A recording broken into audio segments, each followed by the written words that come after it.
So no rebuttals. We'll just go into the, have them answer. No rebuttals on these next several questions. We're running short. Julie? Okay, great. I have a report here from CD Howe that strongly criticizes Toronto's practices for its accounting responsibility.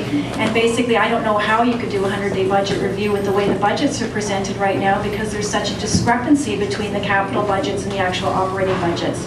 And so there's two parts to my question. First of all, it's been called erratic, the expenditures, and just as bad for the revenues.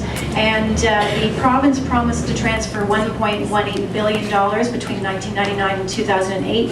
476 million actually came through. The feds promised 1.04 billion in the same time. 756 million dollars came through.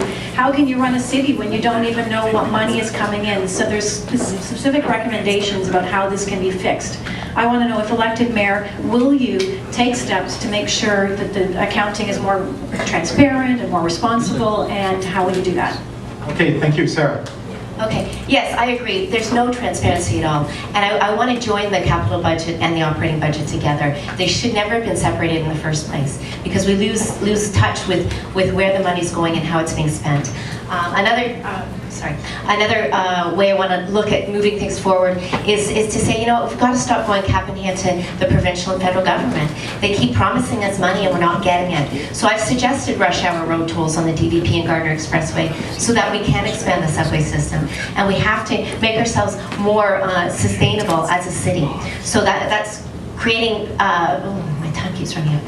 That's creating more ways of allowing our business owners to be more productive in this city. There's so many ways we can do it, but transparency is key. We have to make things more transparent so that the people, the public, can police our... And we are cutting it because we really want to get the audience, and you guys are doing really good. George? Well, fiscal credibility, restoration of fiscal credibility is task number one for a new city council. That's why I've said that I would conduct a 100-day review. You say it will be difficult, but bringing transparency to the city's budget is absolutely fundamental. It's necessary, and right now there's nothing but games being played associated with it. I think it's the ultimate act of leadership on the part of a mayor to say, I will make this my first task, and I will step up to the plate, and for about a one-year period be the budget chief, and to bring the councillors along. And Councillor Pantaloni wants to just keep feeding the machine. I think it's necessary for us to take a time out on asking more from the people until we show them the value that they're getting from the resources that the City of Toronto already has. That's why I say a tax, hiring, and spending freeze. Thank you. Yeah.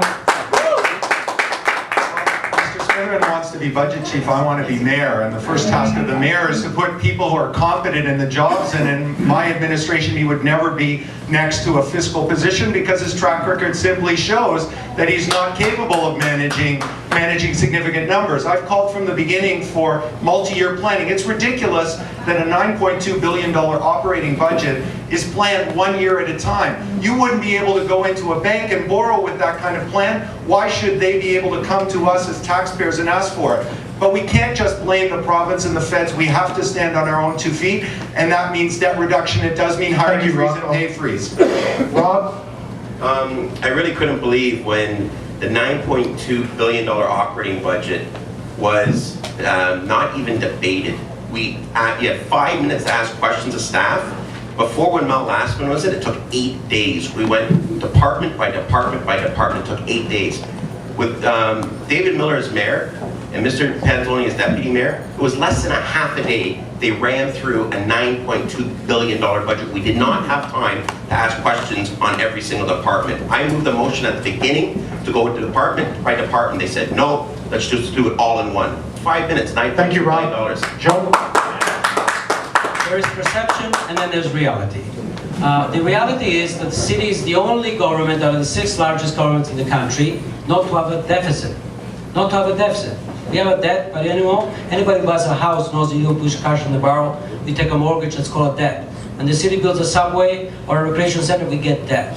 You know, Moody's has given the city AA1 rating and congratulated us on our one place.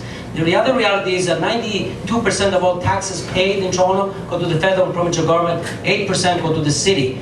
Feds and province have been truants to this city, and that's what the mayor's got to fight for. Thank you very much, Joe. Now I'm going to skip the last journalist question. I know because I really got to go to the audience, and these gentlemen have to, and they have to run right up north.